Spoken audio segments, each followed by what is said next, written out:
Привет, Таня. Привіт. Расскажи о себе, чем ты занимаешься. Окей. Я займаюся я інженер телекомунікацій в IT-компанії. Працюю на бельгійському проєкті, в бельгійській телеком-компанії на аутсорсі, відповідно. Круто. А на каком мероприятии ты была крайние дни и еще будешь участвовать дальше? Це програмне планування 2020 року. А что тебя привело сюда? Це ж те, що я казала, випадковість не випадково. Мене сюди привела випадковість, а точніше мій знайомий, який в п'ятницю вечором запропонував мені сходити на міроприємство. І я дуже швидко така, піду схожу. І я, чесно, по закінченню цих 2 днів не пожалкувала жодного разу. Це, знаєте, коли весь всесвіт приводить тебе саме туди, куди ти маєш прийти. Какие решения ты для себя приняла за эти дни? Очень интересно. Знімати з ручника – це перше рішення.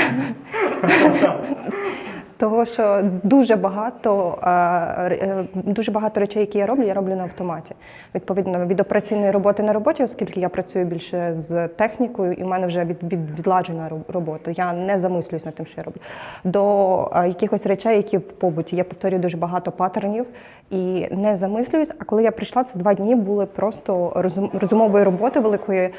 І це було про розуміння всього, що відбувається навколо мене. Це дуже цінно. А окрім того, мені було цікаво отримати інструментарій, за допомогою якого можна аналізувати, оскільки я інженер, мені цікаво факти і інструменти, які я можу застосовувати. Класс. Скажи, а что ты особенно нашла с Димой? Раньше не были же знакомы, да? И как тебе было работать со мной? Мені дуже сподобалося, професіоналізм, мені сподобався викладка інформації, тому що вона структурована, у неї є певний алгоритм дій, є послідовність, логічність і є аналітика. Тобто ти можеш проаналізувати, ти бачиш прогресію і бачиш, в принципі, прогрес за 2 дні. Від початку самого старту програми і вже до якогось там кінця логічного. В тебе вибудовується якась картинка, що для мене є важливим, тому що немає розмазаності, є чіткі рамки. Круто. И если бы ты рекомендовала, то каким бы людям в профессии, возможно, ты бы сказала, что, слушай, стоит подобно прийти? Так як я, в принципі, з технічної сфери, того, що творчим людям 100%, оскільки їм можна аналітичними методами, але такими більш в грайливій формі, донести корисність планування. Але так само потрібно це і доносити до людей, які працюють з технікою, тому що вони дуже, можна такий сленг використати, упарюються в свою роботу. Я розумію, я технар сам. І вони забувають про баланс життєвий, там духовність, відносини, розвиток. Вони, наприклад, якщо людина займається дуже великими проектами, у мене є такі знайомі, робота виходить на перший план, вона займає 90% всієї енергії. Відповідно, я би радила всім, але в частності тим людям, які не мають балансу, які не розуміють. А тут їм буде класно, того, що є все-таки якась структура.